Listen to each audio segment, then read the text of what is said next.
In today's world, many people arm themselves with pepper spray or other self-defense tools when leaving home. It's become as habitual as grabbing your keys or wallet. But what happens when a crime occurs that prompts people, particularly college students, to start buying weapons en masse for their own safety? Just such an event shook a small town, striking fear into its residents. It all started when 19-year-old Briana Denisson, a sophomore studying child psychology at Santa Barbara College, vanished without a trace from her friend's apartment in the city of Reno, Nevada. It was the worst nightmare come to life, disappearing in the middle of the night from a place that seemed like a safe haven. And the deeper the investigation went, the more disturbing details surfaced, unsettling the community. This story contains all the elements of a tragedy: fear, brutality, and a fatal ending. Bryana Denisson, affectionately called Bree by those close to her, was born on March 29, 1988, to Jeff and Bridget Denisson. She had a younger brother, Brian, and although their family was small, it was full of love and harmony. Bree's father was in business, so they lived quite affluently in Briana, but their family happiness was short-lived. In 1994, when Bree was only 6, her father Jeff took his own life after his business came under federal investigation for financial fraud. It was a terrible blow to the family. Jeff was only 34, and his action left a deep wound in the hearts of his loved ones. Despite the shock, Bridget, Bree, and Brian rallied even closer together, supporting one another. Bridget, left alone with 2 children, worked tirelessly to provide them with a decent life. Bree, a lively and cheerful girl, moved with her family to Mendocino, Bridget's hometown in California, after the tragedy that shook their family. Bree had excellent communication skills and easily made friends, which made her sociable and popular among her peers. After graduating from Briana High School in 2006, she chose child psychology as her calling and entered Santa Barbara College. Everyone who knew her said it was the perfect choice for her. Bridget loved to travel. This passion was born after a year of studying in Rome, Italy. Later, she visited the most diverse corners of the planet: Hawaii, New York, Mexico and Jamaica, Japan, Italy, Egypt, Hungary, Australia, France. The list of her trips was impressive. Despite her young age, she strived to live life to the fullest. She had an especially warm relationship with her brother Brian. Bree was a caring older sister, always ready to offer wise advice. He could turn to her with any problem, knowing that she would certainly help find a solution. Everyone predicted a brilliant future for her: college, travel, happy moments with friends. But in January 2008, when Bree came to Reno for her winter break, something horrific happened. And it became another shock for the Denisson family. That year, the winter break fell in January, and Bree planned to meet up with her school friends. They arranged several activities organized by the travel company Summer Winter Action Tours LLC, which specialized in student trips. In addition, Bree and her friends were going to celebrate the Martin Luther King Jr. weekend. The evening of January 19th was eventful: concerts, parties, get-togethers. They planned to attend an event at the Sense Regency Resort, now known as J Resort, on North Arlington Avenue. Time flew by unnoticed, and late night arrived.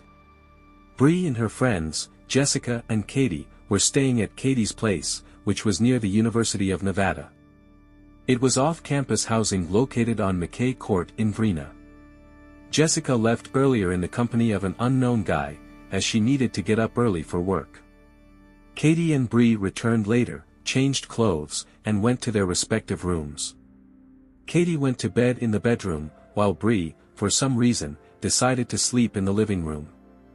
She settled on the couch, grabbing a pillow, 2 blankets, and a stuffed animal. Here it's worth noting a telling detail: the glass front door to the girls' apartment was practically never locked. Not the most prudent decision, but the motive was simple: if one of the friends lost their keys and no one was home, they could get inside without any trouble. It was a fatal mistake, the consequences of which no one could have imagined. The girls were used to this state of affairs and believed that they were in no danger. But the absence of unpleasant incidents in the past didn't guarantee that it would always be so. This miscalculation led to horrific events that became a nightmare for the Denisson family and Bree's friends. According to phone records, that evening Bree was talking to her boyfriend Cameron. They had been a couple since their freshman year of college and had been together for a long time.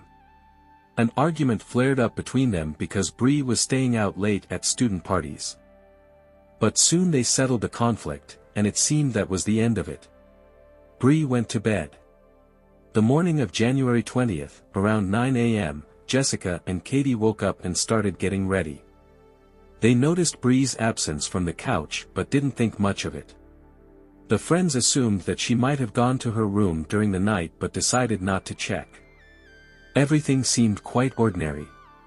However, time passed, and Bree still hadn't appeared. Then the girls finally looked in her room but found that she hadn't even been there. Returning to the living room, they noticed strange details. The blanket remained on the couch, but the other one was lying on the kitchen floor near the back door. Moreover, Bree's stuffed animal was missing, and there was a red stain on the pillow. This raised alarms. Katie and Jessica immediately contacted Bree's mother, Bridget, informing her of their friend's disappearance. Bree's phone, wallet, and purse were left in place, making the situation even more worrisome. Bridget, seized by panic, called the police, and investigators soon arrived at the scene. An examination of the apartment revealed no signs of a struggle, but since the door was unlocked, the version of an abduction in the middle of the night seemed most likely. The police focused on the pillow, on which they found 3 red stains and smeared mascara. This could indicate that Bree had been crying while talking to her boyfriend but didn't explain the origin of the stains. But soon, an even more sinister detail emerged: small indentations resembling teeth marks were noticed on the pillow. This led to the thought that the girl had been forcibly pressed into the pillow, possibly to muffle her screams.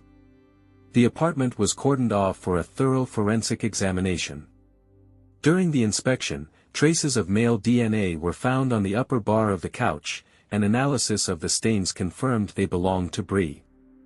The investigation into her disappearance started immediately, and the FBI soon joined the case. The situation looked extremely complicated. Bree had vanished from a place where she should have felt completely safe, and no one could guess where she had gone. Moreover, a series of brutal assaults had occurred in the area in recent months, prompting investigators to consider the possibility of a serial offender. First, they checked those who had last been in contact with Bree. Among them were her boyfriend Cameron and the stranger who had given Jessica a ride home. However, both had solid alibis, and their DNA did not match the samples found. The investigators carefully examined every lead. 9 days after Bree's disappearance, on January 29, 2008, a woman came to the police and told them about an attack on her friend in the University of Nevada parking lot. The victim had suffered aggressive harassment but was unable to see the attacker's face. She only remembered that it was a blond man driving a blue pickup truck, probably a 2007 or 2008 model. After the incident, the woman went to the police and underwent a medical examination, during which DNA samples were taken from her. The investigators decided to compare the biological traces found at the scene of Bree's disappearance with the samples obtained after the attack, and the analysis revealed a match. The person who attacked the woman turned out to be the same one involved in Bree's disappearance. This news alarmed the girl's family and friends, but at least the investigation was finally moving forward. Armed with this information, the detectives went public, revealing all the details known to them in the hope of getting new leads. It brought results. Another woman reported that she had been the victim of a brutal attack in the same place and under similar circumstances shortly before Bree's disappearance. Another common feature of these attacks was that the perpetrator took a piece of the victim's clothing as a trophy. In both cases, it was underwear. Such behavior indicated his perverse and cruel disposition. The victim of the second attack managed to see the criminal's face, thanks to which a composite sketch was created that helped in the search for the suspect. At the same time, a large-scale search operation was underway, covering an area of about 100 square miles. Hundreds of volunteers took part in the search, including Nevada's First Lady Dawn Gibbons, wife of Governor Jim Gibbons. Bree's mother, Bridget, held out hope that her daughter was still alive, as the offender's previous victims had survived. The police carefully studied the list of individuals who had previously committed violent crimes in the area, but there were no leads. Everything changed in February 2008, almost a month after Bree's disappearance. On February 15, an IT company employee, Albert Himmons, while heading to Subway for his lunch break, noticed something on the side of the road that looked like a mannequin in bright orange socks. As he got closer, he realized with horror that it was a woman's body. Stunned, he returned to work and called the police. The investigators who arrived at the scene immediately understood that something terrible had happened. Next to the body lay 2 items of clothing, one of which belonged to Bree, while the other could not be identified. Later, an examination confirmed that the body found was that of 19-year-old Bryana Denisson. When Bree's family learned about this, no words could prepare them for such awful news. The nightmare, which had recently seemed unbelievable, had become a reality. The results of the forensic examination were shocking. The injuries indicated that the killer had ended her life with his bare hands. But during the questioning of Bree's friends, the investigators stumbled upon another strange detail. Katie's friend recognized her own underwear among the items found. It turned out that the criminal had somehow gotten into their home and possibly moved stealthily through the rooms in search of a victim. Despite this new evidence, the police still had no information about the identity of the perpetrator. The Denisson family sought justice, but more than 10 months passed before the investigation finally made progress. So how did they manage to track down the criminal? It all started on November 1, 2008, when a woman told her friend that she had found several sets of women's underwear in her husband's truck. They were just returning from the state of Washington, where he had been working since March of that year. The friend noticed similarities with previously committed crimes and decided to report it to law enforcement through an anonymous tip program. Suspicion fell on 27-year-old James Michael Biela, a resident of Sparks, Nevada. He worked as a maintenance technician and plumber and had previously served in the Army, from which he was discharged for using prohibited substances. In addition, he was into martial arts and had a hot temper. At the time of his arrest, Michael was married and had a son. He was detained just as he was dropping his son off at the Stepping Stones Children's Center in Reno. The man was charged with abduction, brutal assault, and the crime against Bree. During questioning, Biela refused to provide DNA samples and denied involvement in all the crimes, but investigators found a way to prove his guilt. They asked Biela's wife to voluntarily provide a DNA sample from their son, and she agreed. The test results showed that one of the boy's relatives had left DNA traces in the apartment from which Bree had disappeared. This became irrefutable proof of Biela's involvement. Moreover, his DNA matched the samples found on Bree's body, as well as those of the other female victims. With this indisputable evidence, the investigators were able to obtain an arrest warrant for James, as well as permission to take his DNA. Thus, he fell into the trap skillfully set by the detectives. His wife and, indirectly, his son made his arrest possible. The investigation revealed that James had had problems with the law before. In 2001, he was arrested for threatening his girlfriend's neighbor with a knife. They also managed to track down his blue pickup truck, which completely matched the description given by one of the victims. Although by that time he had already sold the vehicle, the investigators were able to locate it, and during an inspection of the interior, they found clothing fibers that matched those on Bree on the night of her disappearance. In court, James refused to plead guilty, so a trial was scheduled. If convicted, he faced not only life imprisonment without the possibility of parole but also the death penalty. The trial began on May 12, 2010, and lasted about 15 days. The prosecution presented a substantial body of evidence, including testimony from colleagues, victims, and even James' wife. The investigation revealed that on January 20, James was in the McKay court area, looking for his next victim. Through the glass doors, he noticed Bree sleeping carelessly on the couch and decided that she would be his next target. The doors turned out to be unlocked, so he easily got inside, overcame the girl's resistance, and took her to a deserted place. There he brutally killed her, leaving no witnesses. Before that, he committed a deliberate assault. Testimony confirmed that after the discovery of Bree's body, there were dramatic changes in James' behavior. His boss said that he had become nervous and irritable. When employees discussed the gruesome find, James reacted by saying, "It's her own fault." The defense tried to portray him as a person whose childhood was filled with difficulties, hoping to mitigate the sentence in this way. They also emphasized the defendant's exemplary behavior in prison, but the court ignored these arguments. On May 27, 2010, the jury found James guilty on all charges. On July 30 of the same year, he was sentenced to death, as well as given 4 life sentences for the abduction and assaults on 2 women that preceded the crime against Bree. The victims also spoke at the court hearing, and one of them demanded that James look her straight in the eye, but he never dared to do so. Bree's memory was honored on February 23, 2008, during a memorial ceremony attended by family, friends, and acquaintances. People brought flowers, notes, photos, and ribbons as a tribute to the 19-year-old girl who had so many plans and dreams ahead of her.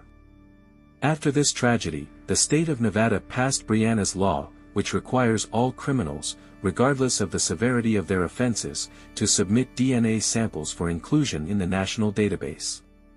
After all, earlier, when James was arrested in 2001, his genetic profile did not enter the system, which is why the investigation dragged on for almost a year. Bree's family still cannot recover from the irreparable loss. For Bridget and Bryden, this tragedy was another cruel blow of fate after the death of the head of the family. They try to move on, but the pain of loss cannot be described in words.